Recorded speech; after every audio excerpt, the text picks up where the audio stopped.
हाँ सर।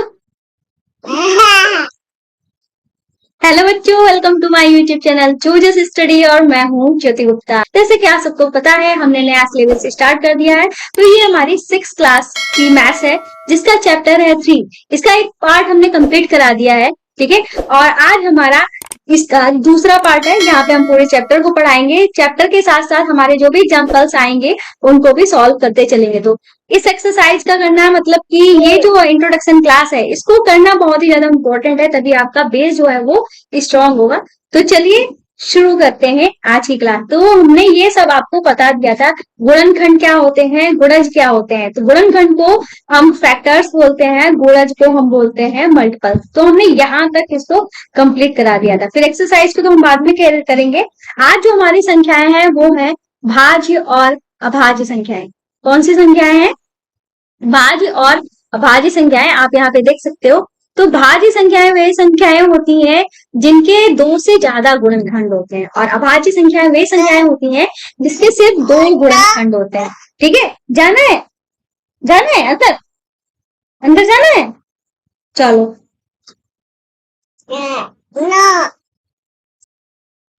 तो भाई ये गई नहीं है, रोने लगी, इनको भेजने कहते ये रोने लगी, तो फिर इनको लेकर आ गए। तो यहाँ पे क्या लिखा है, अब हम किसी संख्या के गुणनखंड करने की विधि से परिचित हो चुके हैं। तो फैक्टर्स क्या होते हैं, गुणनखंड क्या होते हैं, वो हमने सीख लिया है। ठीक है, फिर कह रहे हैं निम्न सारणी में लिखित कुछ संख्याओं के गुणनखंड की संख्याओं पर ध्यान दीजिए। हो गया, ठीक। चलो, तो यहाँ पे हमारे पास कुछ संख्याएं दी गई हैं, जैसे 1 2 3 4 5 6 7 8 9 10 11 12। ठीक है, जब हम इनके गुणनखंड निकालते हैं तो 1 का गुणनखंड क्या होगा, 1 होगा। 2 के गुणनखंड निकालेंगे तो क्या होंगे, 1 और 2 होंगे। 3 के गुणनखंड निकालेंगे तो 1 3 होंगे। 4 के गुणनखंड निकालेंगे तो 1 2 4 होंगे। ऐसे ही नहीं करो बेटा, 5 के गुणनखंड निकालेंगे तो हमारे कितने होंगे, 5 के गुणनखंड 1 5 होंगे। 6 के गुणनखंड निकालेंगे 1 2 3 6 होंगे। 7 के गुणनखंड 1 7 होंगे। 8 के गुणनखंड 1 2 4 8 होंगे। और यहाँ पे 9 के गुणनखंड 3 है। और 10 के गुणनखंड हमारे 4 हैं। 11 के गुणनखंड 2 है। और 12 के गुणनखंड 6 हैं। ये गुणनखंडों की संख्या हमने यहाँ पे लिखी है। जैसे कि यहाँ पे 1 था तो 1 लिया, यहाँ पे 2 थे 2 लिख दिया, यहाँ पे भी 2 थे 2 लिख दिया, यहाँ पे 3 थे 3 लिख दिया। इस तरीके से सारे हमने लिख दिए। ठीक है, तो अब ये क्या कह रहे हैं, ये कह रहे हैं कुछ संख्याएं जैसे 2 3 5 7 इत्यादि ऐसी संख्या है जिनके ठीक 2 गुणनखंड हैं। एक तो वो है, एक दूसरा, एक तो एक है, दूसरा वो स्वयं है। ये संख्याएं अभाज्य संख्याएं, जिसको हम कहते हैं प्राइम नंबर कहलाती है। वे संख्याएं जिनके गुणनखंड एक, ठीक है, ये बात याद रखना, वे संख्याएं जिनके गुणनखंड एक और स्वयं का संख्या होते हैं अभाज्य संख्याएं कहलाती है। ठीक है, तो इस चीज को अभी हम समझ लेते हैं। अभी तो हमने लैंग्वेज पढ़ी है जो लिखा हुआ था। तो जैसे कि हमने यहाँ पे देखे जिसके 2 गुणनखंड थे, एक तो एक, दूसरा वो स्वयं। जैसे 2 के निकाल रहे थे गुणनखंड तो 2 आया और 1 आया। 3 के गुणनखंड निकाले तो हमने 1 आया और 3 आया। ऐसे ही 5 के गुणनखंड निकाले, 1 आया और 5 आया। 7 के गुणनखंड निकाले, 1 आया और 7 आया। फिर हमने 11 के गुणनखंड निकाले, 1 आया और 11 आया। तो जिसके गुणनखंड में 1 आ रहा हो और जिसका हम गुणनखंड निकाला वो स्वयं आ रहा, मतलब खुद वही संख्या आ रही हो, तो ऐसे गुणनखंड जो जिस संख्याओं के गुणनखंड निकालते हैं वो संख्याएं हमारी अभाज्य संख्याएं कहलाती हैं। जिसके तो अभाज्य संख्या आपको समझ में आ गया होगा। अभाज्य संख्याएं जो होती हैं वो हमारी होती क्या है, अभाज्य संख्याएं ऐसी संख्याएं होती हैं जिसके सिर्फ 2 ही गुणनखंड होते हैं। एक तो एक होता है, दूसरा वो खुद होता है। अगर 2 से ज्यादा इसके गुणनखंड होते हैं, ठीक है, ये तो अभाज्य संख्याएं। अगर 2 से ज्यादा गुणनखंड हुए, जैसे कि इसमें तो 1 था, ठीक है, ना इसमें 2 से ज्यादा है ना 2 है, तो ये 1 जो है ना तो अभाज्य है और ना ही भाज्य है। ठीक है, एक को किस श्रेणी में रखते हैं, एक को ना तो अभाज्य है ना ही भाज्य है, इस श्रेणी में हम रखते हैं। और जो 2 आते हैं, ठीक है, जिनमें 2 आते हैं वो हमारे होते हैं अभाज्य। ठीक है, जिनमें 2 से ज्यादा गुणनखंड है, जिसमें इसमें 4 है, इसमें 4 है, इसमें 3 है, इसमें 4 है, इसमें 6 है, जिसमें 2 से ज्यादा गुणनखंड होते हैं। ठीक है, हम यहाँ पे लिख देंगे 2 से ज्यादा गुणनखंड, वो होते हैं हमारी अभाज्य संख्याएं। सेम है, बस इसमें क्या होते हैं, सिर्फ 2 गुणनखंड होते हैं, इसमें 2 से ज्यादा गुणनखंड होते हैं। जाना है? चलो जाओ। ठीक है, तो आपको इतना समझ में आ गया है कि क्या होता है अभाज्य संख्याएं, क्या होती है भाज्य संख्या। ठीक है, आगे चलते हैं। तो आगे हमको यहाँ पे ये बात भी इन्होंने दे दी है कि वे संख्याएं जिनकी 2 से अधिक गुणनखंड होते हैं वो क्या कहलाती हैं, भाज्य संख्याएं कहलाती है। फिर उन्होंने ये बात ध्यान रखने को बोला है, क्योंकि ये इंपॉर्टेंट पॉइंट है। ठीक है, एक ना तो भाज्य संख्या है ना ही अभाज्य संख्या, मतलब एक को न भाज्य की श्रेणी में रखते हैं ना ही अभाज्य की श्रेणी में रखते हैं। ऐसा क्यों है, क्योंकि भाज्य में हमारे कम से कम भाज्य में कम से कम भाज्य में कम से कम 3 संख्याएं होनी चाहिए। ठीक है, भाज्य में कम से कम 3 संख्याएं होनी चाहिए, और 3 से ज्यादा कितनी भी हो सकती हैं, पर अभाज्य में हमारी 2 ही संख्याएं हो सकती हैं, 2 से कम नहीं हो सकती है, 2 से ज्यादा नहीं हो सकती। ठीक है, और आगे चलते हैं। तो यहाँ पे इन्होंने एक सारणी दी है 1 to 100 की, आप यहाँ पे देख सकते हैं। ठीक है, और यहाँ पे इन्होंने लिखा है क्या 15 एक भाज्य संख्या है। ठीक है, 15 एक भाज्य संख्या है, ये पूछ रहे हैं। तो हम क्या करेंगे, 18 और 25 के बारे में आप क्या सोचते हैं? तो हमें क्या करना पड़ेगा, 15 के गुणनखंड निकालना पड़ेगा। इसीलिए आपको सबसे पहले चैप्टर में गुणनखंड निकालना सिखाया गया। अगर आप गुणनखंड निकालना जानते हो तो आप भाज्य अभाज्य आसानी से बता सकते हो। तो क्या करेंगे, 15 का हम लासा निकालेंगे, 3 पचे 15, 5 एकम 5। ठीक है, तो हमारे पास कितने गुणनखंड आया है, एक ये है, एक ये है, एक ये है, 3 गुणनखंड है। तो ये कह रहे क्या है, ये भाज्य संख्या है, तो आंसर हो जाएगा कि हाँ ये भाज्य संख्या है। अब हम 18 और 25 के बारे में देख लेते हैं। तो हम क्या करेंगे, 18 का यहाँ पे लासा निकालेंगे, 2 से कर लेंगे, 2 में 18, फिर हम 3 से करेंगे, 3 तिया 9, फिर हम 3 से करेंगे, 3 एकम 3। तो हमारे पास कितने गुणनखंड आए हैं, 1 2 3 4 गुणनखंड आए। तो ये हमारी 18 क्या हो गई है, भाज्य संख्या हो गई। कैसी संख्या हो गई, भाज्य संख्या हो गई। अब हम 25 को निकालते हैं। तो 25 का हम यहाँ पे क्या ले लेंगे, लासा ले लेंगे, 5 हम 25 और 5 एकम 5। तो यहाँ पे कितनी गुणनखंड है, 1 2 और 3, यहाँ पे भी 3 गुणनखंड है। तो ये दोनों ही हमारी कैसी हैं, भाज्य संख्याएं। ठीक है, फिर कह रहे हैं एक सरल विधि से 1 से 100 तक के बीच की अभाज्य संख्याएं बिना उसके गुणनखंड के ज्ञात करते हैं। यह विधि ईसवी पूर्व 3री शताब्दी में यूनानी गणितज्ञ इराटोथीन्स ने दी थी। आइए इस विधि को देखें और 1 से 100 तक की संख्याओं के अनुसार लिखें। तो हमने क्या किया है, 1 से 100 तक की संख्याएं लिखी। ठीक है, इन्होंने 2 पे लगा दिया है, 3 पे लगा दिया, 5 पे लगा दिया, 7 पे लगा दिया। ठीक है, और जो हमारी भाज्य संख्याएं नहीं है उन पे क्रॉस लगा दिया है। तो इस चीज को कैसे किया है, इसके हम चरण देख लेते, तभी हमें समझ में आएगा, ऐसे नहीं समझ में आए। ये कह रहे हो 1 को काट दीजिए, क्योंकि यह एक अभाज्य संख्या नहीं है, क्योंकि एक अभाज्य संख्या तो नहीं हो सकती ना, क्योंकि 1 का गुणनखंड निकाले तो 1 एकम 1। ठीक है, सिर्फ 1 ही आएगा। तो ये कह रहे हैं चरण 2 पे, फिर 2 पर घेरा लगाइए, 2 के अतिरिक्त उसके सभी गुणजों जैसे 4 6 8 इत्यादि को काट दीजिए। तो इन्होंने पहला स्टेप क्या बताया, इन्होंने कहा है 1 को काट दीजिए, क्योंकि यह अभाज्य संख्या नहीं है। तो 1 तो हमें पता ही है कि अभाज्य संख्या नहीं है, इसको तो काट देना है। फिर हमें क्या करना है, 2 पे सर्कल बनाने हैं, 2 पे सर्कल बना लिए। अब 2 के जितने भी गुणज हैं हमारे, उन सबको क्रॉस करना है। 2 के गुणज में क्या आएंगे, जैसे 2 का पहाड़ा। ठीक है, 2 एकम 2, 2 दूनी 4, 2 तिया 6 और 2 चक्कू 8, 2 पंचे 10, 2 छंगे 12, 2 सते 14, 2 अठे 16, 2 नेम 18, 2 दहावन 20, 20 2 22, 22 2 24, 24 2 26, 26 2 28, 28 2 30, 30 2 32, 32 2 34, 34 2 36, 36 2 38, 38 2 40, 40 2 42, 42 2 44, 44 2 46, 46 2 48। ठीक है, 48, 48 2 50, 50 2 52, 52 2 54, 54 2 56, 56 2 58, 58 2 60, 60 2 62, 62 2 64, 64 2 66, 66 2 68, 68 2 70, 70 2 72, 72 2 74, 74 2 76, 76 2 78, 78 2 80, 80 2 82, 82 2 84, 84 2 86, 86 2 88, 88 2 90, 90 2 92, 92 2 94, 94 2 96, 96 2 98, 98 2 100। ठीक है, ये हमने वो काटे हैं जो 2 के गुणज है। अब हमारा अगला क्या है, 3। 3 को हम सर्कल कर देंगे। अब 3 के पहाड़े में जो भी आते हैं, या कह लो 3 के गुणक जो भी होते हैं उनको काटो।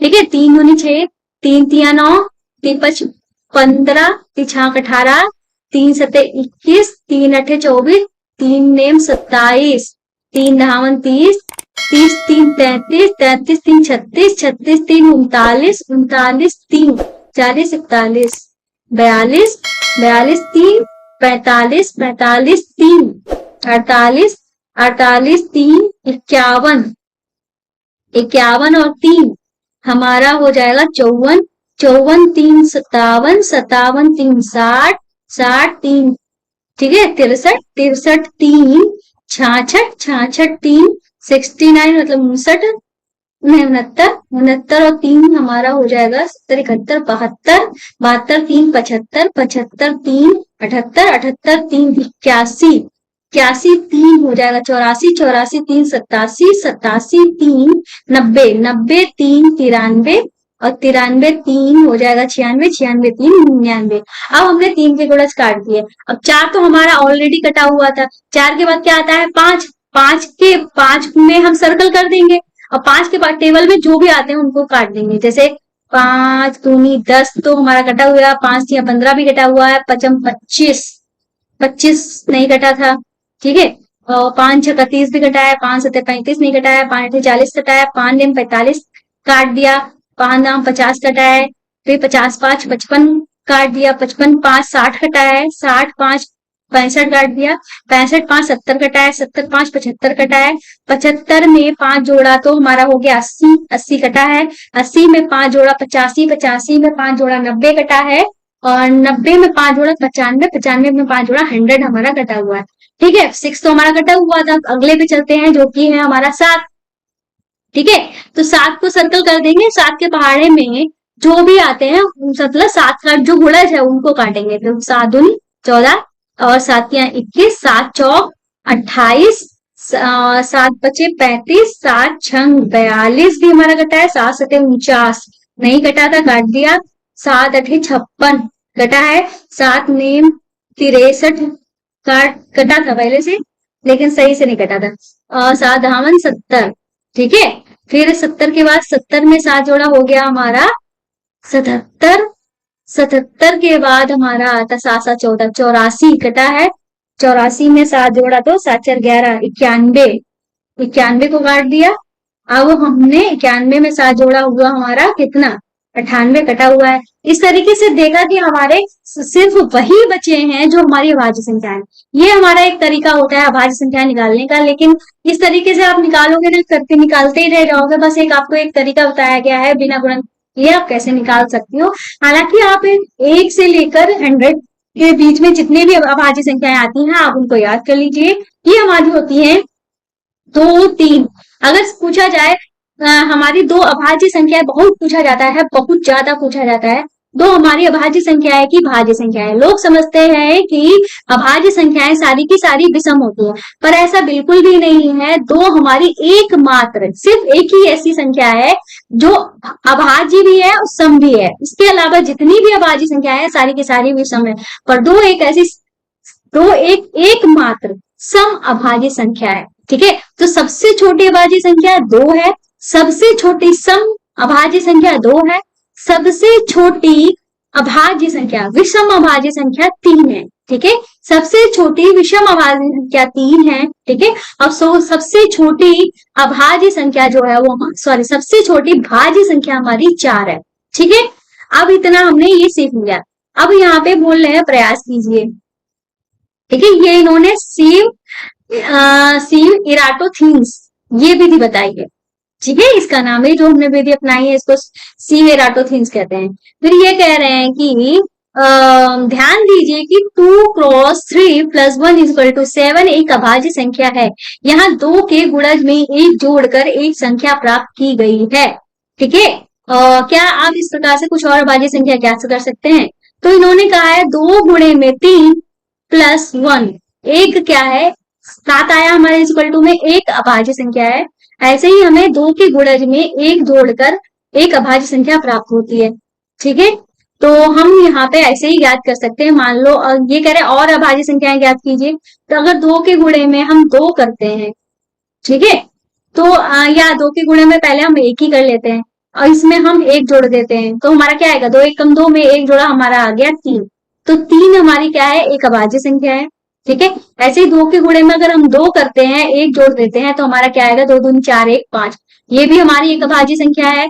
अगर हम 2 के गुणे में 3, तो हमारा ये है 4 हम करते हैं, 4 + 1 2 चक्कू 8 1 9, 9 हमारी क्या है, एक अभाज्य संख्या नहीं है, हमारी भाज्य संख्या है, ठीक है। ये क्या इस प्रकार से कुछ और अभाज्य संख्याएं ज्ञात कर सकते हैं। हाँ, अभाज्य संख्याएं ज्ञात कर सकते हैं, पर ऐसा जरूरी नहीं है कि इस बार हम फॉर्मूले में यहाँ इसकी वैल्यू चेंज करते जाएं और हमको अभाज्य संख्याएं ही मिले, हमको भाज्य संख्याएं भी मिल सकती। फिर ये कह रहे हैं 15 से छोटी सभी अभाज्य संख्याएं ज्ञात कीजिए। तो 15 से छोटी सभी अभाज्य संख्याएं हम 1 से 2 तक लिख लेते हैं, मतलब 1 से 15 तक की संख्याएं लिख लेते हैं। 1 2 3 4 5 6 7 8 9 10 11 12 13 14 और 15 लिखते हैं यहाँ पे। चलो 15 यहाँ पे लिख देते हैं, ठीक है। अब ध्यान आपको ये रखना है, ये क्वेश्चन करते टाइम आपको एक बात ध्यान रखनी है, वो बात ये है कि इस तरीके से दिया हो, 15 तक दिया है, जैसे कि एक बोल रहे हैं कि 15 तक करो, तो हमने इन्होंने अभी जो हमने स्टीव इराटोथियस वाली जो विधि देखी थी उससे हम कर सकते हैं। जैसे एक को तो काट ही देना है, ठीक है, क्योंकि नहीं भाज्य है ना, तो अभाज्य है। फिर हम 2 पे सर्कल करते हैं, 2 के पहाड़ में जितने भी आएंगे उनको हम क्रॉस कर देंगे। 2 चक्कू 8 2 पंचे 10 2 छंगे 12 2 सत्ते 14, ठीक है। अब 3 को क्रॉस सर्कल करेंगे, 3 के पहाड़े में जो भी आएंगे उनको क्रॉस कर देंगे। 3 एकम 3 3 6 3 3 9 3 चक्कू 12 तिपच 15, ठीक है। अब हम 5 को क्रॉस करेंगे, 5 के पहाड़े में जो भी आएंगे उनको क्रॉस कर देंगे, तो 5 के पहाड़े में 5 दूनी 10 5 से 15 क्रॉस है। फिर 7 को करेंगे, 7 के पहाड़े में जो भी आएंगे उनको क्रॉस कर देंगे, तो 7 के पहाड़े में जो भी आ रहे थे उनको वो क्रॉस ही है पहले से ही। तो इस तरीके से अब हमारे पास क्या क्या बचा है, 11 बचा है, 2 3 5 7 11, इस तरीके से हमारे पास आ जाएंगे। 2 3 5 7 11 और 13 भी बचा है, ठीक है। ये हमारे पास 13 भी बचा है, इस तरीके से 13 लिख लो। ये तरीका यहाँ पे अपना सकते हो, बहुत इजी तरीका है, ठीक है। आगे चलते हैं, तो आगे हमारे पास यहाँ पे क्या लिखा है, नेक्स्ट पेज पे चलते हैं। नेक्स्ट पेज पे चलते हैं, ये जो हमारे पास ये सब दिया गया है इनको बहुत अच्छे से समझना होगा। अगर भैया आपको आगे बढ़ के कुछ बनना है ना, तो आपको मैथ तो हर कंपटीशन में आती है, ठीक है। अगर हिंदी मीडियम में और उस टाइप के कोई फॉर्म डालो तो उसकी बात अलग है, पर जैसे कि ये छोटी छोटी चीजें जो बेसिक चीजें हैं ये आपको एक्सरसाइज में नहीं मिलेंगी, तो इंट्रोडक्शन क्लास को करना बहुत ही ज्यादा जरूरी है। सारे एग्जांपल्स के साथ साथ पूरी थ्योरी में समझाती हूँ, अगर आप मुझसे पढ़ रहे हो तो अच्छे से जानते होंगे। भैया अगर आपने हमारे चैनल को अभी तक सब्सक्राइब नहीं किया है तो कर ले, साथ में हमारे ऐप जो स्टडी को प्ले स्टोर से डाउनलोड जरूर कर लेना। हालांकि वहां पे एनसीईआरटी बुक्स एंड सोल्यूशन लगा हुआ है, हम यहाँ पे स्क्रीनशॉट लगा देंगे, आप देख लेना, ठीक है। और यहाँ से ये जो इम्पोर्टेंट पॉइंट्स बता रहे हैं और साथ में हमारे एग्जाम्पल जो सॉल्व करवा रहे हैं वो सारे के सारे आपको वहां पे मिल जाएंगे, ठीक है, पीडीएफ के फॉर्म में मिल जाएंगे। और हमारे जो एक्सरसाइज कराएंगे हमारे हैंड रिटन नोट्स वाली, वो भी आपको सारी की सारी वहां पे मिल जाएंगी। तो चलिए यहाँ पे लिखा है सम, और उसके अगर आपको कोई और चैप्टर चाहिए तो उसके हमने पहले भी पढ़ा के रखा है, पहले के भी हमारे हैंड रिटन नोट्स रखे हुए हैं, आप वहां पे देख सकते हो, आपको पहले वाले हैंड रिटन नोट्स भी मिल जाएंगे। जो नई बुक है वहां पे न्यू बुक लिखा हुआ है, आपको अच्छे से सब कुछ प्रॉपर तरीके से लिखा हुआ है, सब कुछ आपको समझ में आ जाएगा। ये कह रहे हैं सम और विषम संख्याएं, क्या आप संख्याओं 2 4 6 8 10 12 14 में कोई प्रतिरूप देखते हैं? क्या पाएंगे कि ये 2 के गुणज है? तो भाई हाँ, 2 के पहाड़े ही हैं सारे के सारे, तो भाई अगर 2 का पहाड़ा है तो समझ लो वो 2 का गुणज होगा। तो अब हम किसके बारे में सीख रहे हैं, इवन नंबर, ठीक है, जिसको हम बोलते हैं सम, ठीक है, और ऑड नंबर जिसको हम बोलते हैं विषम संख्या, ठीक है। ये भी हमारे बहुत ही इंपॉर्टेंट नंबर्स हैं, वे संख्याएं सम संख्याएं कहलाती हैं, ठीक है। ये मतलब ये जो हमारे 2 के जो गुणज होते हैं, मतलब 2 का जो पहाड़ा, जो संख्याएं 2 से पूरी पूरी कट जाती हैं वो हमारी क्या होती हैं, इवन नंबर्स होते हैं। और शेष जो बची संख्याएं, जैसे हमारे पास हमने 1 2 3 4 5 6 7 8 9 10, इस तरीके से आगे हम बढ़ते रहे, ठीक है, दो का टेबल पढ़ेंगे, 2 एकम 2, 2 दूनी 4, 2 तिया 6, 2 चौको 8, 2 पंचे 10, ऐसे ही 2 से हम काटते रहेंगे। तो जो हमने काट दिए हैं, 2 का टेबल जो पड़ा है वो हमारी क्या है, सम संख्या है। और जो हमारी बची हुई है, जैसे कि 1 बचा है, 3 बचा है, 5 बचा है, 7 बचा है, 9 बचा है, ये हमारी कैसी संख्याएं हो जाएंगी, विषम संख्याएं हो जाएंगी, ऑड नंबर्स हो जाएंगे। फिर कह रहे हैं आप आसानी से जांच कर सकते हैं कि 2-3 के अंकों वाली सम संख्या है कि नहीं। ठीक है, जैसे कि हमारे पास इतनी बड़ी संख्या है, अब हम कैसे काटने बैठेंगे, तो हमें बस लास्ट वाली संख्या देखनी होती है। अगर लास्ट वाली संख्या जो है वो 2 से कट रही है, 2 के पहाड़े में आ रही है, तो समझ लो पूरी की पूरी संख्या हमारी सम संख्या हो जाएगी। अगर 2 से नहीं कट रही है, जैसे कि हमारे यहाँ पे क्या आ रहे हो, 1, 3, 5, 7, 9, अगर यहाँ पे ये अंक आ रहे हो, लास्ट वाली जो हमारी संख्या है वहां पे अगर ये वाले अंक आ रहे हो, तो समझ लो ये हमारी संख्याएं कैसी हो जाएंगी, विषम संख्या हो जाएगी। बस हमें लास्ट वाला अंक देखना होता है। ऐसे ही ये कह रहे हैं अगर इकाई के स्थान पर, ठीक है, 0, 2, 4, 6, 8 अंक हो, तो वो संख्या कैसी होगी, सम संख्या होगी। ठीक है, ये बात ध्यान रखना। अगर इकाई के स्थान पर, मतलब ये जो स्थान है, लास्ट वाला अंक जो होता है उसको इकाई बोलते हैं। ठीक है, अगर यहाँ पे हमारे पास 0, 2, 4, 6, 8 है, तो वो संख्या हमारी क्या हो जाएगी, सम संख्या हो जाएगी। जैसे कि यहाँ पे 0 है तो ये सम संख्या है, इसका लास्ट डिजिट 2 है, सम संख्या है, इसका लास्ट डिजिट 6 है, 6 जो है 2 से कट जाता है, 2 के टेबल में आता है तो सम संख्या। जैसे इसका लास्ट डिजिट 7 है, 2 के पहाड़े में नहीं आता, इसका लास्ट डिजिट 9 है, 2 के पहाड़े में नहीं आता, इसका लास्ट डिजिट 1 है, 2 के पहाड़े में नहीं आता। तो ये सारी संख्याएं कैसी हैं, विषम संख्याएं हैं। ठीक है, आ गया समझ में। अब ये कह रहे सबसे छोटी सम संख्या कौन सी है, तो आंसर हो जाएगा ये 2 है। तो सबसे छोटी सम संख्या की बात की जाए तो क्या है, 2 है। सबसे छोटी अभाज्य संख्या कौन सी है, सबसे छोटी अभाज्य संख्या। ठीक है, सबसे छोटी अभाज्य संख्या जो है वो हमारी क्या है, वो भी 2 है। सबसे छोटी सम संख्या 2 है, सबसे छोटी अभाज्य संख्या भी 2 है, ये हमने आपको बता दिया है। फिर यहाँ पे ये पॉइंट जो है इंपॉर्टेंट पॉइंट लिखा हुआ है, तो सबसे छोटी अभाज्य संख्या है जो एक सम संख्या भी है, इंपॉर्टेंट पॉइंट है। फिर 2 के अतिरिक्त 3, 5, 7, 11 है। ठीक है, ये सारी संख्याएं कैसी है, विषम संख्याएं। 2, 3, 5, 7, 11 ये सारी हमारी कैसी संख्याएं, अभाज्य संख्याएं, और सारी की सारी कैसी संख्याएं, विषम संख्याएं। ठीक है, सारी की सारी मतलब अभाज्य संख्याएं हमारे पास जितनी भी हैं उनमें सारी की सारी विषम है, सिर्फ 2 को छोड़कर। सम एकमात्र हमारी अभाज्य संख्या है जो कि सम है। फिर 2 के अतिरिक्त सभी अभाज्य संख्याएं कैसी हैं, ये पॉइंट वही लिखा हुआ है जो हम बोल रहे हैं। 2 के अतिरिक्त सभी अभाज्य संख्याएं कैसी हैं, विषम संख्या है। इस तरीके से अब हमारी एक्सरसाइज आ जाती है। एक्सरसाइज है हमारी 2.2। इसको जब हमारा ये पूरा चैप्टर खत्म हो जाएगा, फिर हम नंबर वाइज हम अपनी एक्सरसाइज करेंगे, तो हमें एक्सरसाइज का नंबर वहां पे आएगा। फिलहाल हम आगे बढ़ते हैं, तो आगे हमारे पास आता है संख्याओं की विभाज्यता की जांच। ठीक है, ये भी इंपॉर्टेंट चीज है। संख्याओं की विभाज्यता की जांच बोल रहे हैं, क्या संख्या 38 2 से विभाज्य है। तो भैया हमने क्या बोला था कि हमें लास्ट अंक 2 से विभाज्य है कि नहीं, इसके लिए हमें लास्ट वाली डिजिट देखनी होती है। अगर लास्ट वाली डिजिट 2 के पहाड़े में आ रही है, या 2 का गुणज है, या 2 से कट रही है, ठीक है, तीनों एक ही बात है, तो समझ लो वो हमारे 2 से विभाज्य है। फिर ये कह रहे हैं क्या 4 से विभाज्य है, क्या 5 से विभाज्य है। ठीक है, इस तरीके से कई सारी चीजें पूछ रही है, विभाज्य है कि नहीं। तो हम हर बार ऐसा थोड़ी ना करने बैठेंगे, 38 लिखेंगे, यहाँ पे तो चलो छोटी संख्या है, अगर बड़ी संख्या दी होती, ठीक है, तो हम क्या करते, तो हम इस तरीके से 2 से काट के देखेंगे, 2 एकम 2, 1 बचा और 8 उतारा, 2 में 18, पूरा पूरा कट गया। अब इसी 38 को हम 4 से करके देखेंगे, कट रहा है कि नहीं। अगर शेष बच रहा है तो अभाज्य नहीं, मतलब ये हमारे 4 से विभाज्य नहीं है। 5 से करके देखेंगे 38 को, तो अगर 5 से हम कट रहे हैं, शेष तो बचेगा ही बचेगा। ठीक है, इसमें भी हमारा शेष बचेगा। तो हम कह सकते हैं कि हमारे 5 और 4 से विभाज्य नहीं है, पर हम इस तरीके से भाग देकर नहीं करेंगे। ठीक है, हमको यहाँ पे कुछ ट्रिक बताई गई है। ये कह रहे हैं कि आइए देखिए कि क्या हम कोई प्रतिरूप ज्ञात कर सकते हैं जिससे हम बता सके कि कोई संख्या 2, 3, 4, 5, 6, 8, 9, 10 या 11 से विभाज्य है या नहीं। तो हमें जो रूल्स बताए गए हैं, इतने नंबर्स के बताए गए हैं, यही हमको पढ़ने हैं। सबसे पहले सबसे इजी जो होता है वो होता है 10 की विभाज्यता। तो इन्होंने सबसे पहले 10 की विभाज्यता ही बताई है, 10 से विभाज्यता। ठीक है, चारों 10 के गुण जो 10, 20, 30, 40, 50 ये क्या है 10 के पहाड़े में आते हैं। जो 10 के पहाड़े में आते हैं वही हमारे गुणज होते हैं। पर पहाड़ा जो होता है 10 तक होता है, पर गुणज जो है वो हमारा अनंत तक चलता रहता है। ठीक है, उसने इन संख्याओं में एक सर्वनिष्ठ जिसको हम कॉमन कहते हैं गुण देखा।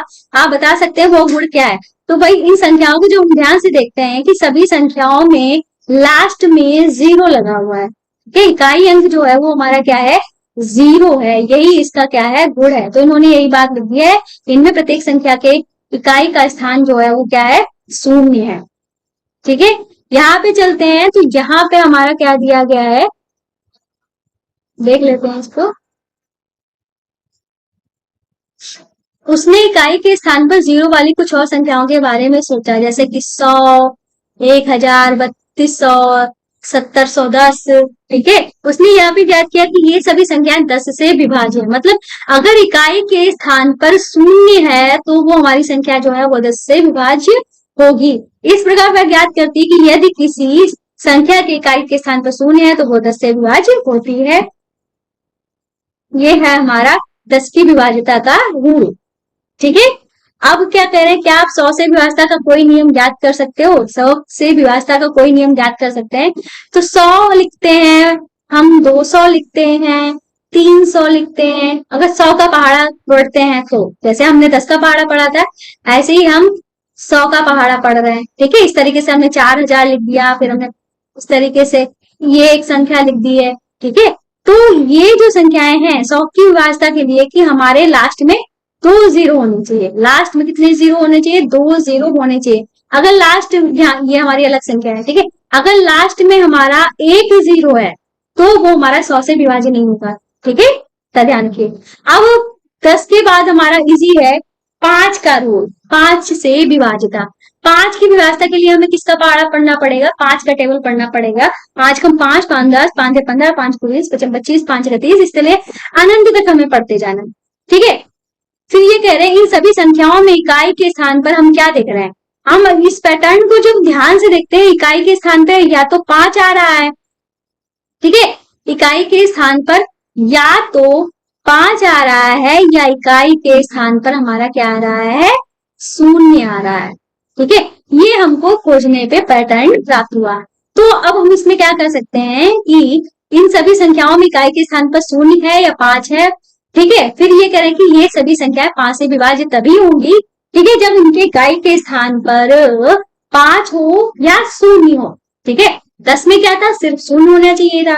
फिर ये कह रहे हैं उसने 23 संख्या ली, 56 ली, 97 ली को 5 से भाग देने का प्रयत्न किया। इसके इकाई के स्थान पे 3 है, इसमें 6 है, इसमें 7 है। ये जो 3 संख्याएं लिखी हुई है इनमें कहीं पे भी इकाई के स्थान पे ना 0 दिया गया है ना 5 दिया गया है। इसका मतलब ये सारी संख्याएं जो है वो 5 से विभाजित नहीं है। ठीक है, ये फिर इन्होंने रूल लिख दिया है यदि किसी संख्या का इकाई अंक 0 या 5 हो तो वो संख्या 5 से विभाज्य होगी। फिर इन्होंने हमसे पूछा है कि इतनी बड़ी संख्या दे दी, हम 5 से भाग करने थोड़ी ना बैठेंगे, बस इसका इकाई का अंक देखें। इकाई के अंक पे हमारा या तो 0 होना चाहिए या तो 5 होना चाहिए। तो हमारे पास 5 तो मिल रहा है, इसका मतलब ये वाली संख्या जो है वो 5 से विभाज्य है। ठीक है, अब नेक्स्ट है हमारी 2 से विभाज्यता। 5 से इजी है, मतलब 5 तीसरे नंबर पे जो इजी बोलेंगे वो है 2 की विभाज्यता। 2 की विभाज्यता हमने आपको बता दी थी लेकिन फिर भी बता देते हैं। जैसे कि 2 का पहाड़ा लिखते हैं 2 पंचे 10, 2 छः 12, 2 14, 2 8 16। यहाँ पे हम देखते हैं 0 आया और यहाँ पे हम 18 भी लिख देते हैं। ठीक है, और 4 आया, 16 मतलब 6 आया, इकाई के अंक देख रहे हैं, यहाँ पे 8 आया। तो हमारे हमको क्या मिल रहा है 0 2 4 6 8। आगे बढ़ेंगे तो 2 दामन 20 होता है, 20 में हमारा इकाई अंक 0 है। फिर आगे बढ़ेंगे 20 में 2 जोड़ा तो हमारा 22 हो गया, 22 का इकाई अंक 2 है।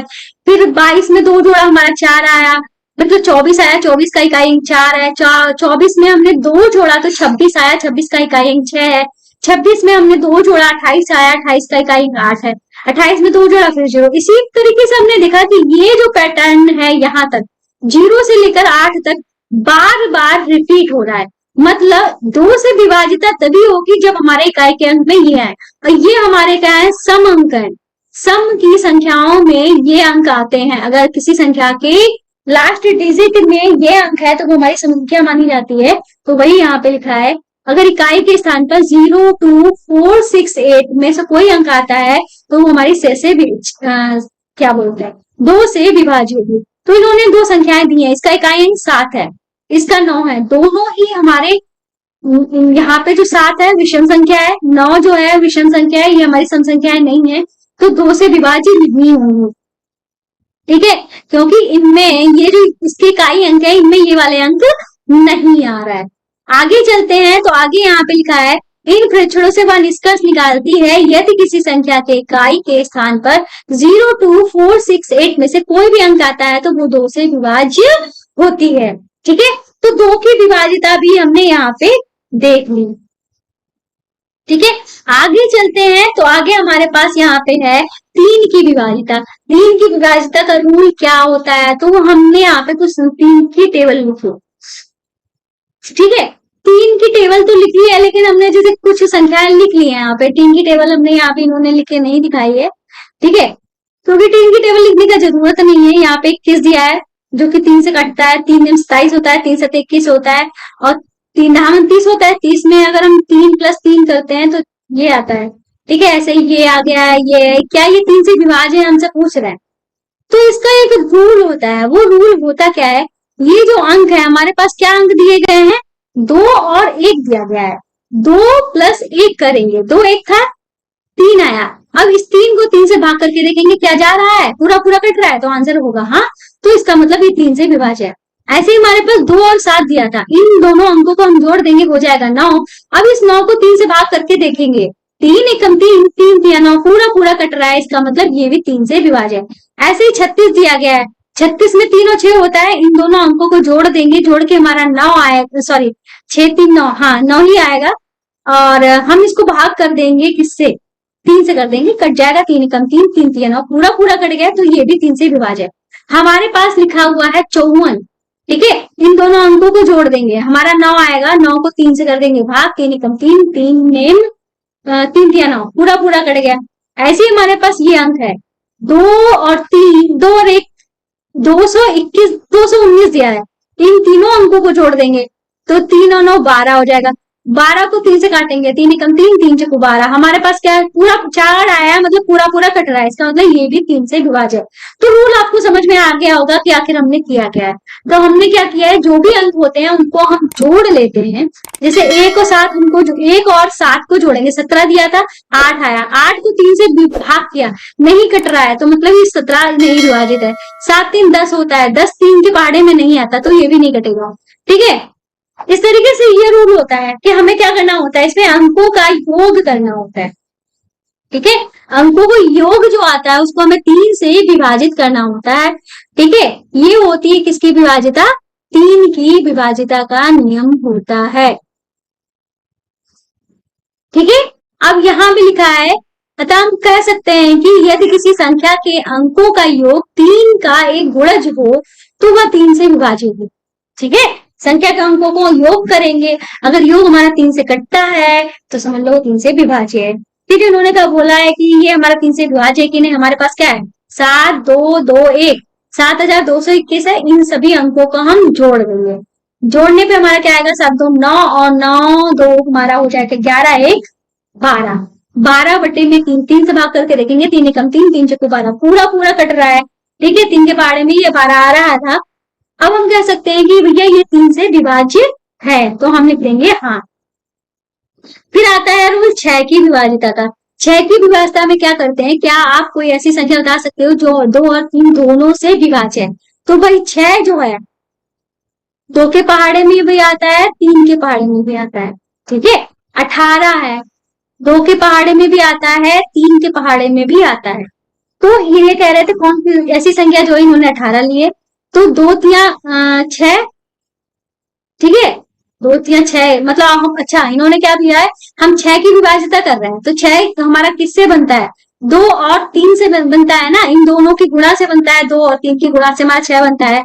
मतलब अगर किसी की विभाज्यता चेक करनी है तो हमें क्या करना पड़ेगा, जो मान लो कोई हमारे पास संख्या दी गई है, ये संख्या की विभाज्यता हम 2 का नियम लगा के भी करेंगे और 3 का नियम भी लगा के करेंगे। दोनों ही हमारे फॉलो होने चाहिए। अगर दोनों में से कोई एक फॉलो नहीं होता है, मतलब 3 की विभाजिता तो आ रही है, 2 की विभाजिता नहीं आ रही, तो समझो वो संख्या विभाजित नहीं है। अगर 2 की विभाजिता आ रही है, 3 की विभाजिता नहीं आ रही, तब भी हम कहेंगे वो संख्या विभाजित नहीं है। अगर दोनों की विभाजिता फॉलो हो रही है, जो 3 वाला रूल हमने अभी पढ़ा, संख्या के योग वाला, और सम वाला जो लास्ट डिजिट हमारा सम होना चाहिए, वो वाला रूल, दोनों ही रूल अगर लग जाते हैं तो समझ लो हमारी 6 की विभाजिता संभव है।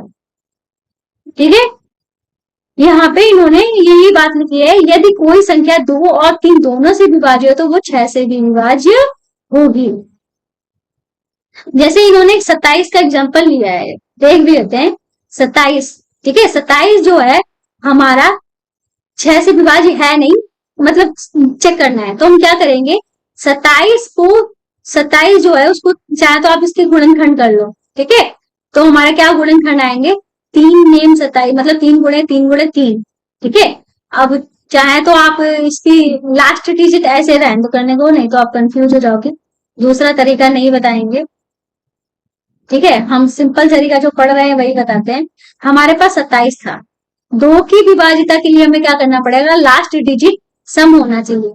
ठीक है, जो कि 7 है, 7 हमारा क्या है, विषम है, इसका मतलब 2 की विभाजिता लगती ही नहीं, तो हम डायरेक्ट कह सकते हैं कि इसमें ये हमारा 6 से विभाजित नहीं है। अगर एक विभाजिता कैंसिल हो जाती है तो 3 को चेक करने की जरूरत नहीं है। हालांकि 3 के पहाड़े में 27 आता है, 3 की विभाजिता तो फॉलो कर रही है, 2 की विभाजिता फॉलो नहीं कर रही, तो हम कह सकते हैं कि ये 6 से विभाजित नहीं होगा। ये समझाने की कोशिश कर रहे हैं। अगली बार आता है हमारा 4 से विभाजिता। 4 से विभाजिता क्या होता है, क्या आप 3 अंकों की कोई ऐसी संख्या बता सकते हो जो 4 से विभाज्य है? हाँ, ऐसी संख्या 312 है, 212 है। ठीक है, आप कोई 4 अंकों की संख्या बता सकते हो जो 4 से विभाजित है, वो हमारी 1936 है। अब ये कह रहे 212 जो है 4 से विभाजित क्यों है, इसके लिए ये रूल्स बता रहे हैं। हमारे पास क्या था, 212। ठीक है, हमें क्या देखना है, सिर्फ लास्ट 2 डिजिट देखने हैं। कितनी भी बड़ी संख्या हो, देख सकते हो आप यहाँ पे, कितनी भी बड़ी संख्या, हमें लास्ट के 2 नंबर से ही मतलब होता है। अगर लास्ट के 2 नंबर 4 से कट रहे हैं, जैसे 4 कम 4, 4 तिया 12, अगर 4 से कट रहे हैं, जैसे कि पूरा पूरा कट रहा है, तो वो पूरी संख्या हमारी 4 से विभाज्य हो। ठीक है, हमारे पास अगली क्या थी, 1936, 4 अंकों की संख्या थी। कितने भी बड़ी संख्या हो, हमें मतलब जो होता है बस लास्ट की 2 डिजिट से मतलब होता है। ठीक है, लास्ट की 2 डिजिट से मतलब होता है, क्योंकि ये 36 4 के पहाड़ी में आता है, तो हाँ आता है 4 कम 4, 4 नहीं 36, तो इसका मतलब 1936 जो था वो हमारे 4 से विभाज्य है। ठीक है, यही इन्होंने समझाया है।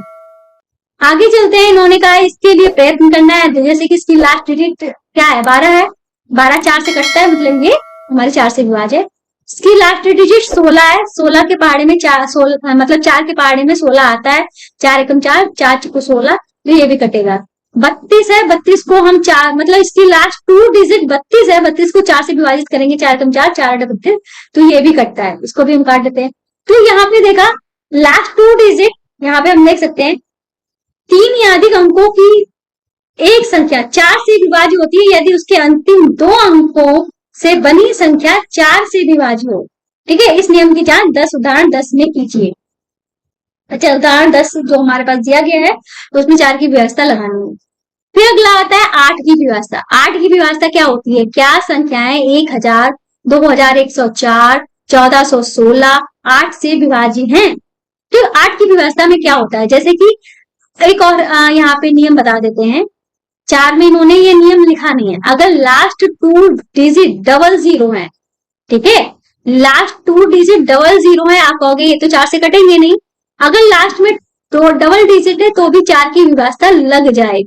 ठीक है, और ये नियम हमें यहाँ से याद हुआ, यहाँ पे लिखा हुआ है, हालांकि इन्होंने देना चाहिए, इन पर इन्होंने दिया नहीं है। अगर लास्ट 2 डिजिट हमारे 0 हैं तो वो 4 से विभाजित होंगे।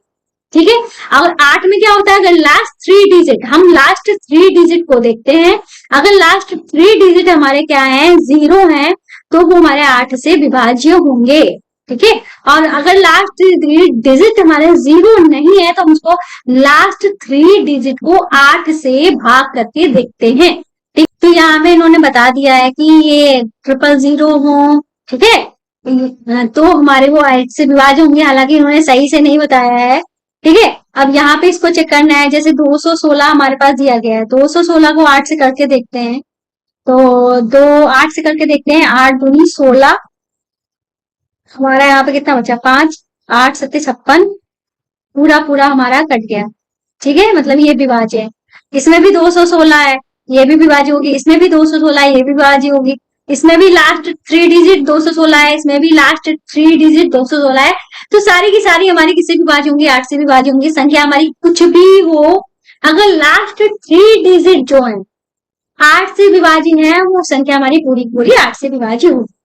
ठीक है, तो 8 की विभाजिता का रूल भी हमने देख लिया। आगे चलते हैं, तो ये रहा हमारा नेक्स्ट पेज, जहां पे हम 9 की विभाजिता और 11 की विभाजिता को देखेंगे।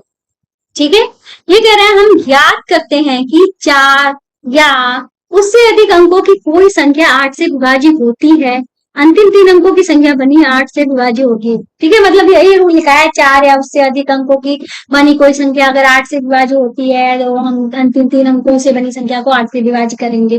वही लिखा है। ठीक है, हो सकता है इनकी लैंग्वेज थोड़ी सी टफ आपको लगे, पर हम जो आपको बता रहे हैं इनकी ही लैंग्वेज को इजी करके बता रहे हैं।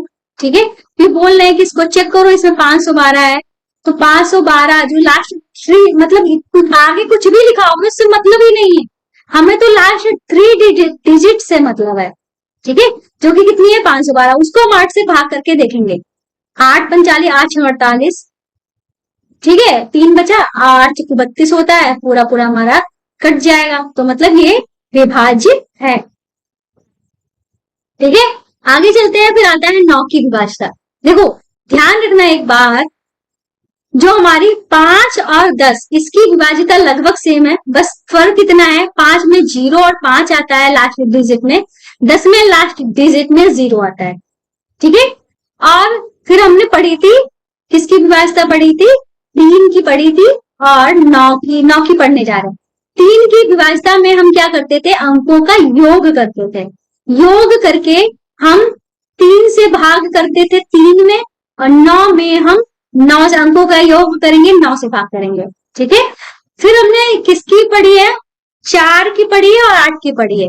दोनों में हम क्या करते हैं, इसमें लास्ट 3 डिजिट, ठीक है, लास्ट 3 डिजिट का योग योग नहीं, लास्ट 3 डिजिट को हम 8 में 8 से विभाजित करेंगे, इसमें हम किससे विभाजित करेंगे, लास्ट 2 डिजिट। ठीक है, 2 डिजिट, लास्ट 2 डिजिट को हम भाग करेंगे 4 से।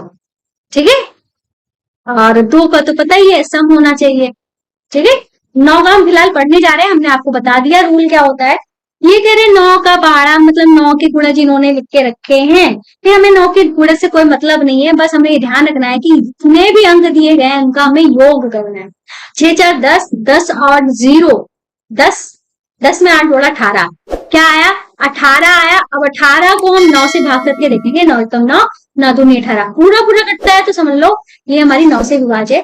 ऐसे ही इसको देखते हैं, हमारे पास क्या दिया है, 5 2 8 3, सबका हम कर लेंगे योग, 5 2 7, 7 3 10, 3 8 18, इसमें भी 18 आया, 9 से भाग करके देखिए, 9 कम 9, 9 दूनी 18, पूरा पूरा कट रहा है, तो मतलब ये भी हमारा 9 से विभाज्य है। ठीक है, उसके बाद इन्होंने ये संख्या ली है, इसमें क्या है, हमारे पास 7 5 8 है, इनको जोड़ेंगे, 7 5 12 और 8 हमारा हो जाएगा 20। ठीक है, 20 को 9 से भाग करेंगे, क्या 9 के पहाड़े में 20 आता है, आंसर होगा नहीं। अगर कटता ही नहीं है तो समझ लो ये विभाज्य नहीं है। ठीक है, तो सिंपल सा रूल है, यदि किसी संख्या के अंकों का योग 9 से विभाज्य है तो वो संख्या 9 से विभाज्य होगी। अब हमारा लास्ट है 11 से विभाजिता। ठीक है, थोड़ा सा टफ लग सकता है पर इतना टफ नहीं है, थोड़ी सी समझने की जरूरत है, पर इंपॉर्टेंट बहुत है। संख्या 308, 1331, 61,809 में से 11 में विभाज्य है, प्रत्येक संख्या 11 से विभाज्य है। अच्छा, इन्होंने खुद ही बता दिया 11 से विभाज्य है, तो इसका इन्होंने रूल क्या बताया है भाई, ध्यान से रखना, देखना। हमारे पास 3 और 8 है, तो हम करते क्या है, दाएं से विषम संख्याओं के अंकों का योग, दाएं से सम संख्याओं के अंकों का योग। जैसे कि हमारे पास, हम इनकी लैंग्वेज में आपको कुछ नहीं बता रहे हैं, हम अपनी लैंग्वेज में बता रहे हैं, हालांकि है बात सेम, पर मेरी लैंग्वेज थोड़ी इजी रहेगी। तो हमारे पास 308 दिया था, हम क्या करेंगे, पीछे से चलेंगे, एक अंक छोड़ते हुए चलेंगे। ठीक है, अगर कोई भी होता तो एक अंक छोड़ के हम चलते, फिलहाल हमारे पास क्या है, एक अंक छोड़ के चले तो इसको हम सम स्थान मान सकते हैं, इसको विषम स्थान मान सकते हैं, ठीक है, या कुछ भी मानो या ना मानो कोई फर्क नहीं पड़ता, हमें तो सॉल्व करके आंसर बताना है, ठीक है। तो इन्होंने बस समझाने के लिए दाएं और बाएं की बात की है, सम और विषम की बात की है, ठीक है। हमने क्या किया, लास्ट से चले एक स्थान छोड़कर कूदते रहे, ठीक है। अगर तो हमने देखा कि ये तो ये भी एक स्थान कूदता, पर यहाँ पे कोई संख्या नहीं है तो कूद के जाएगा कहाँ, 0 अकेला रह गया, ठीक है। और 8 3 हमारा कितना हो गया, 11 हो गया, ठीक है। 11 में से हमने 0 को घटाया, मतलब इन दोनों का ये जो आया है इसका योग, अगर इसके साथ में कोई होता तो उसका योग, इन दोनों का अंतर करते, अगर अंतर 11 आता है या 11 का गुणज, गुणज मतलब 11 का टेबल आता, ठीक है, तो वो हमारा किससे कटता, 11 से विभाज्य होता है। जैसे कि ये 11 आ चुका है तो ये 11 से विभाज्य है, ठीक है। क्या करते हैं, जो हमारा अंतर आता है उसको हम 11 से भाग करके देखते हैं, 11 कम 11, 11 कम 11, तो हमारा या तो हमारा अंतर 0 आ जाता तो भी हमारा 11 से विभाज्य होता। जैसे कि इसको करें, इसमें कुछ अंक दिए ही नहीं थे इतने, इसको करने में मजा आएगा, लास्ट वाले को तो करने में और मजा आएगा। जैसे कि हमारे पास 1331 दिया था, 1331 दिया था, एक अंक कूद के चलेंगे, यहाँ पे चले, यहाँ पे पहुंचे, अब हम आगे कूद ही नहीं सकते क्योंकि आगे कोई अंक ही नहीं है, तो हमने इसका योग कर लिया, 1 और 3 4 हो गया, ठीक है, इसका योग कर लिया।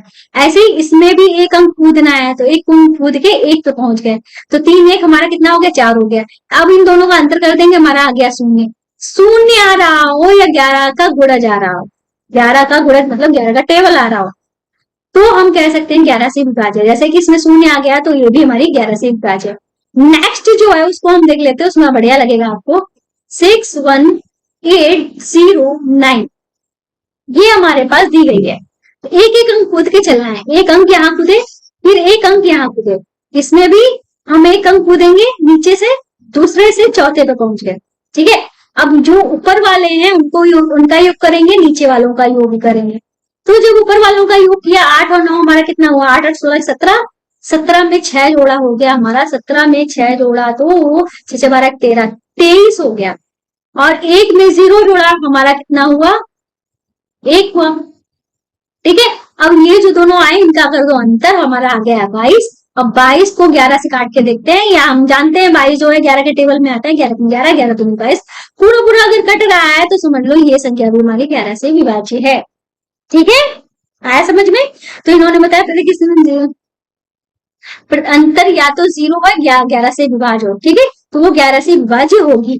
तो यही रूल इन्होंने यहाँ पे वापस से लिख दिया है, किसी संख्या की 11 से विभाज्यता की जांच करने के लिए दाएं से विषम अंकों के स्थानों का योग, सम स्थानों के अंकों का योग का अंतर ज्ञात किया जाता है। या अंतर 0 हो या 11 से विभाज्य हो तो ये क्या संख्या 11 से विभाज्य होगी। दाएं बाएं मतलब समझो हम दाएं से ही चलते हैं, मतलब इधर क्या होता है, इसका दाएं का होता है, इधर बाएं का होता है, तो हम दाएं से चल रहे हैं, तो ये हमारा पहले स्थान पे है तो उसको विषम माना है, तो विषम संख्याओं का योग, ये हमारा दूसरे स्थान पे इसको सम माना है, तो सम स्थान ये हमारे चौथे स्थान पे है तो ये भी सम है। तो वही सम और विषम की बात कर रहे हैं, आप सम विषम के चक्कर में मत पड़ो, सिंपल से जैसे हमने बताया वैसे करो, ठीक है। इतना हो गया, आप चलते हैं अपने नेक्स्ट पेज पे। तो नेक्स्ट पेज पे जब तुम चलते हैं तुमको कुछ दिखाई देता है बढ़िया वाला चीज, वो चीज है एक्सरसाइज। एक्सरसाइज हमको मिल जाती है, देखते हैं हमारी एक्सरसाइज कितनी बड़ी है। तो इस पेज में तो पूरी की पूरी एक्सरसाइज दी गई है, इसको तो हमें कराना नहीं। तो इस एक्सरसाइज में 6 क्वेश्चन है। आगे चलते हैं तो यहाँ पे दिया है सार गुणनखंड और सार गुणज, इंपॉर्टेंट है वो, और ध्यान रखिएगा, ठीक है। सार गुणनखंड यहाँ पे हम लिख देते हैं इंपॉर्टेंट, ताकि आप जब नोट्स लो तो ले लो। और आपसे मेरी रिक्वेस्ट है, अगर आपने हमारे चैनल को अभी तक सब्सक्राइब नहीं किया है, प्लीज हमारे चैनल को सब्सक्राइब करें। मेरी हम्बल रिक्वेस्ट रहती है कि हमारे वीडियोस को शेयर जरूर कर दिया करें अपने दोस्तों में, अपने ग्रुप्स में, आजकल सबके ग्रुप्स बने हुए हैं, ठीक है, मुझसे कुछ भी छिपा नहीं है, ठीक है। और दूसरी बात ये है कि वीडियो पसंद आए तो लाइक कर देना, कमेंट बॉक्स में सुपर मैम लिखना मत भूलिएगा। तो यहाँ पे लिखा है तो संख्याओं के युग्मों के गुणनखंड को लिखिए। देखिए 4 और 18 की गुणनखंड क्या है, तो 4 के गुणनखंड हमने इस तरीके से निकाल लिए, 1 2 4, ठीक है।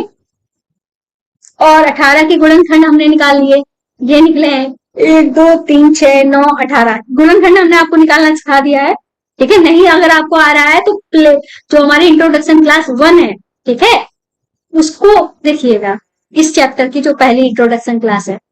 फिर हमने यहाँ पे देखा कॉमन क्या है, एक इसमें भी है, एक इसमें भी है, तो इसमें भी है, तो इसमें भी है, चार नहीं है, बाकी इसमें नहीं है, मतलब कॉमन जो है वो सिर्फ एक और दो है। तो इसके सारे गुणनखंड हमारे क्या हो जाएंगे, एक और दो हो जाए। दोनों संख्याओं 4 और 18 के गुणनखंड ये हैं, अथवा 4 और 18 के उभयनिष्ठ गुणन में 7 गुणनखंड है, एक दो क्या हो जाएंगे, 4 गुणनखंड हो जाएंगे। फिर बोले प्रयास कीजिए, कह रहे निम्न युग्मों का प्रयास 7 गुणनखंड निकालिए। तो 8 के गुणनखंड निकालते हैं। तो 8 के गुणनखंड क्या हो जाएंगे, 1 के पहाड़े में 8 आता है, 2 के पहाड़े में 8 आता है, 3 के पहाड़े में नहीं आता है, 4 के पहाड़े में आता है, 5 के पहाड़े में नहीं आता है। अब हम देख रहे हैं कि हम इसके आधे तक पहुंच गए, 8 के आधे तक पहुंच गए, तो उसके बाद 8 लिख दो, बस ये हो गया गुणनखंड। 20 को देखते हैं, 1 के पहाड़े में 20 आता है, 2 के पहाड़े में 20 आता है, 3 के पहाड़े में नहीं आता, 4 के पहाड़े में 20 आता है, 5 के पहाड़े में भी 20 आता है, 6 के पहाड़े में नहीं आता, 7 के पहाड़े में नहीं आता, 8 के पहाड़े में भी नहीं आता, 9 के पहाड़े में भी नहीं आता, 10 के पहाड़े में आता है। आधे तक पहुंच गए, अब हम 20 लिखो। कॉमन की बात करते हैं, 1 2 4 इसमें भी है, 1 2 4 इसमें भी है, तो 1 2 4 इसके सारे गुणनखंड हो जाएंगे। अब 9 और 15 की बात करते हैं। 9 में 1 के पहाड़े में आता है, 3 के पहाड़े में आता है और 9 के पहाड़े में आता है। 15 की बात करते हैं, 15 जो है 1 के पहाड़े में आता है और 3 के पहाड़े में आता है और 5 के पहाड़े में आता है और 15 के पहाड़े में आता है। कॉमन की बात करते हैं, 1 3 हमारा कॉमन है, तो इसके सारे गुणनखंड 1 3 हो जाएंगे। ठीक है, दो संख्याएं जिनमें केवल एक ही सार गुणनखंड होता है सहभाज्य संख्या कहलाते हैं। ये एक नया रूल इन्होंने बताया है जिसको कहते हैं को प्राइम नंबर्स। बस एक आपको बात ध्यान रखनी है, भले ही इसमें लिखा है को प्राइम नंबर्स, ठीक है, आप लोग प्राइम नंबर को क्या समझते हो, प्राइम नंबर को आप लोग अभाज्य संख्याएं समझते हो, तो आप कहोगे कि 3 और 5 जो है को प्राइम नंबर है। बिल्कुल को प्राइम नंबर है, हालांकि ये दोनों हमारी अभाज्य संख्याएं भी हैं, पर हमें इसमें अभाज्य संख्याओं से कोई लेना देना नहीं है, जैसे कि 4 और 15 की बात करते हैं। ठीक है, ये भी हमारे को प्राइम नंबर है। क्यों को आप कहोगे कि ना ये तो ना 4 अभाज्य संख्या है ना ही 15 अभाज्य संख्या है, पर ये को प्राइम कैसे हो गए, तो ये को प्राइम होने का रूल बस इतना है कि इनका मासा जो है एक आना चाहिए, या कह लो इनका सार गुणनखंड जो है वो एक आना चाहिए।